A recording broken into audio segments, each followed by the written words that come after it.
ሰላም ጤና ይስጥልኝ። ለዕለቱ ያዝናቸው መረጃዎች እነሆ። በቅድሚያ አርዕስተ ዜና።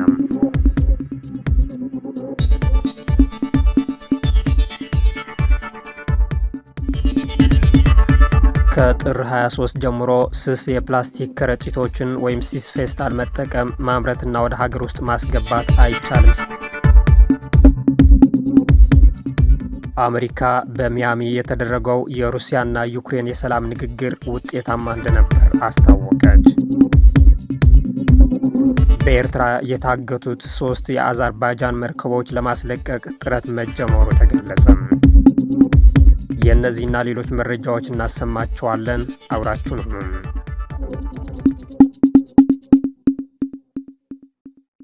የመን 180 ኢትዮጵያውያን ስደተኞች በህገወጥ መንገድ በሻቡዋ የባህር ዳርቻ መድረሳቸው አስታወቀች።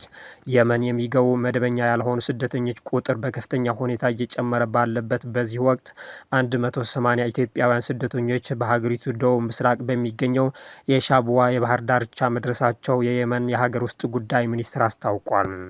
ሚኒስትሩ ትናንት እሁድ ባወጣው መግለጫ የሻቡዋ አካባቢ የደረሱት 180 ስደተኞች በ4 ሶማሊያውያን በሚመራ የኮንትሮባንድ ጀልባ ከአፍሪካ ቀንድ የተነሱ ኢትዮጵያውያን ዜጎች መሆናቸው ገልጿል። መግለጫው እንዳስታወቀው የሻቡዋ አካባቢ የጸጥታ ባለስልጣናት የስደተኞችን ፍልሰት ለመግታትና ህገወጥ ሰርጎ ገብነትን ለመከላከል አስፈላጊውን እርምጃ እየወሰዱ ነው።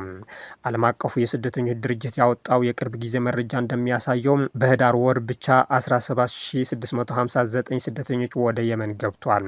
በጥቅምት ወር ደግሞ የገቡት ስደተኞች ቁጥር 17685 ነበር ብሏል።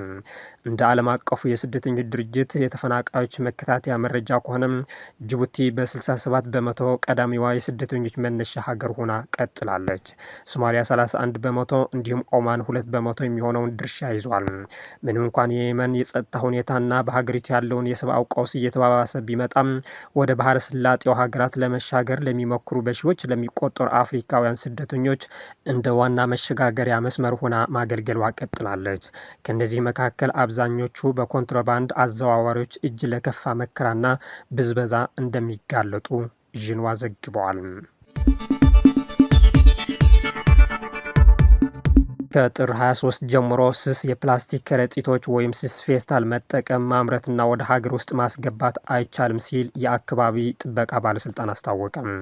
ከጥር 23 ጀምሮ የስስ የፕላስቲክ ከረጢቶችን መጠቀም ማምረትና ወደ ሀገር ውስጥ ማስገባት ያስቀጣል ተብሏል።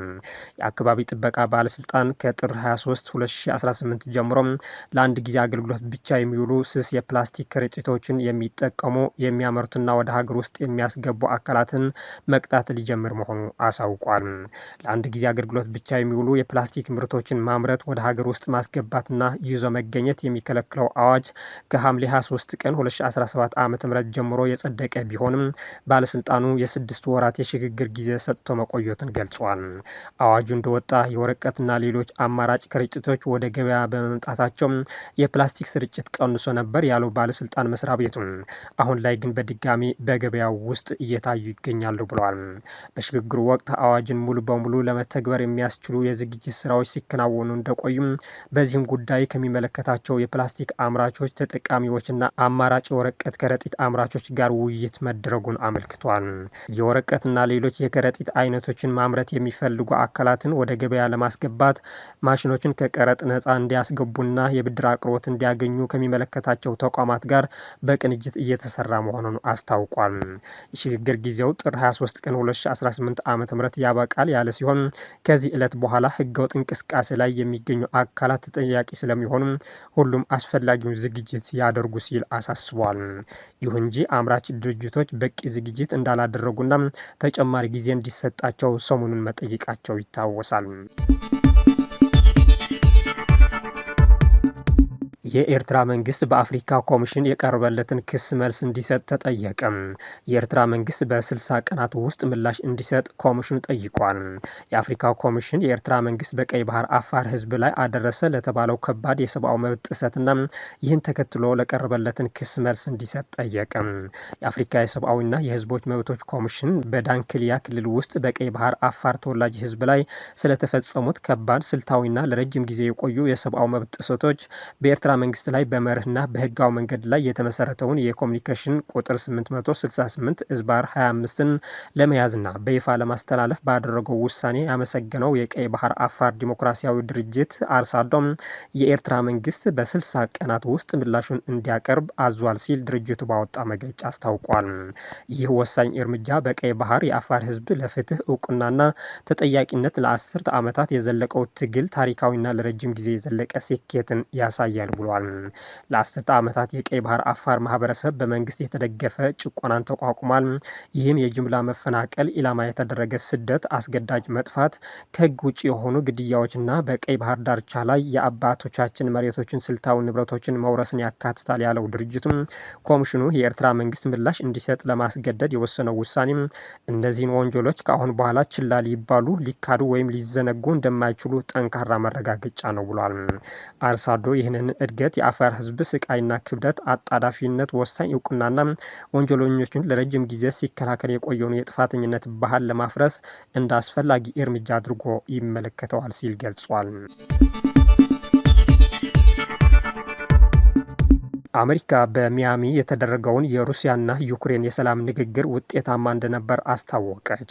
አሜሪካ በልዩ መልእክተኞቿ አማካይነት በሚያሚ ፍሎሪዳ ከሩሲያ ዩክሬንና አውሮፓ ተደራዳሪዎች ጋር በተናጠል ስታካሄደው የቆየችውን የሰላም ንግግር ውጤታማና ገንቢ መሆኑን ገልጻለች።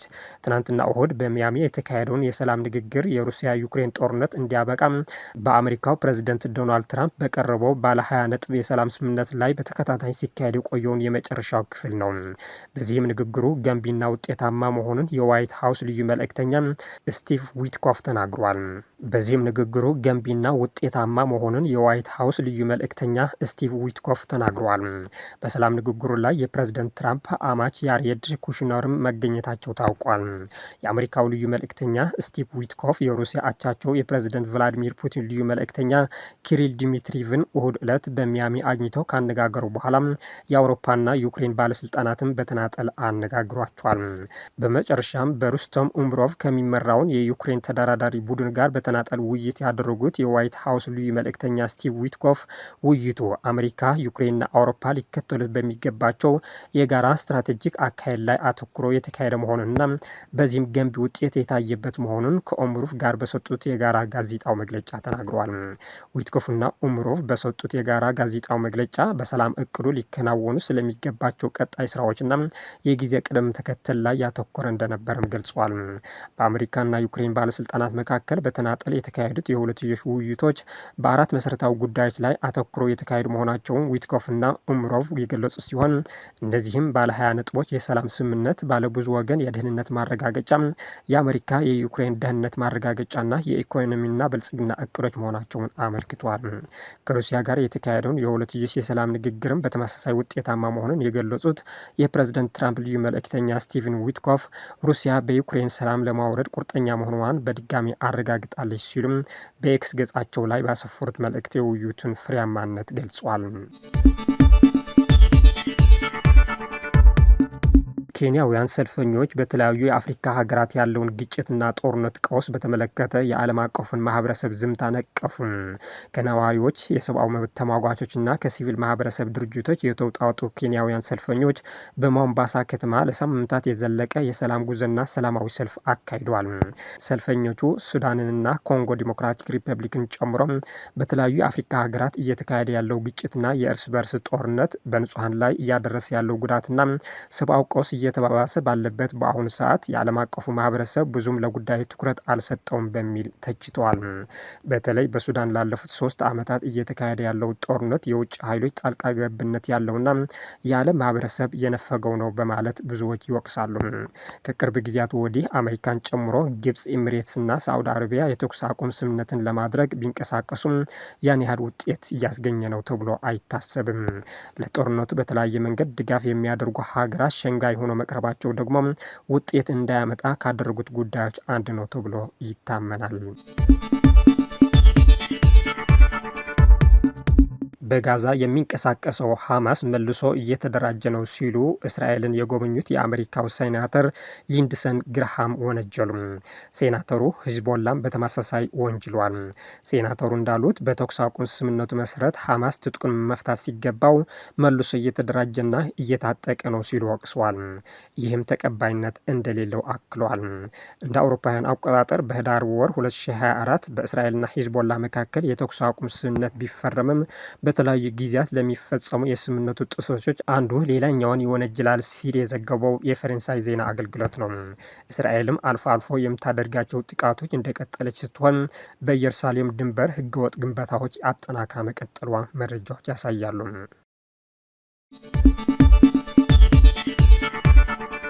በኤርትራ የታገቱት 3 የአዘርባይጃን መርከቦች ለማስለቀቅ ጥረት መጀመሩ ተገለጸ። ከአንድ ዓመት በፊት 3 የአዘርባይጃን መርከቦች በስዊዝ ካናል በኩል አድርጎ ወደ ተባበሩት አረብ ኤሚሬትስ እየተጓዘ ሳለም ድንገት የኤርትራን የውሃ ክልል ጥሶ መግባታቸው ተገልጾ ነበር። በዚህም የኤርትራ ባህር ኃይል አባላት እነዚህን መርከቦች በቁጥጥር ስር ያዋሏቸው ሲሆን ከመርከቦቹ ጋር 18 የመርከብ ሰራተኞችና 6 የታጠቁ የደህንነት ሰራተኞችም በቁጥጥር ስር ውለው ነበር። 18 መርከበኞች የአዘርባይጃን ዜጎች ሲሆኑ ለበርካታ ወራት ያህል ከታሰሩ በኋላ መለቀቃቸው ይታወቃል።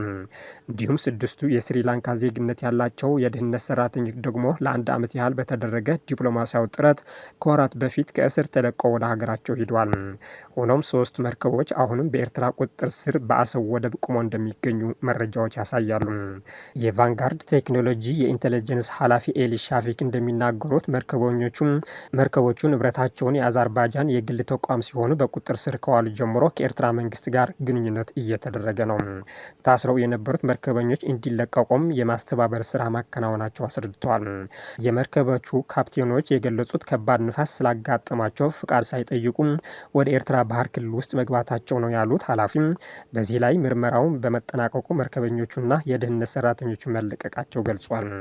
እነዚህ 3 መርከበኞች የጫኑትን እቃ በተመለከተ በማህበራዊ ሚዲያዎች በርካታ ግምታዊ አስተያየቶች ሲሰጡ መቆየታቸው የሚታወስ ሲሆን የቫንጋርድ ቴክኖሎጂ የኢንቴሊጀንስ ኃላፊው መርከቦቹ ምን ጭነው እንደነበር ተጠይቆ መልስ ሰጥቷል።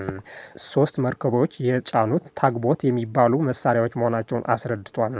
3 መርከቦች የጫኑት ታግቦት የሚባሉት ማሽኖች መሆናቸውን አስረድቷል። ታግቦቶች ኃይለኛ ሞተር ያላቸውና ትልልቅ መርከቦችን ወደ ወደብ የሚጎቱት እንዲሁም በባህር ላይ የተባለሹ መርከቦችን የሚያነሱ መሆናቸውን አስረድቷል። ለዕለቱ የያዝናቸው ዜናዎች እነዚህ ይመስሉ ነበር። ስለተከታተላችሁ እናመሰግናለን። መልካም ቀን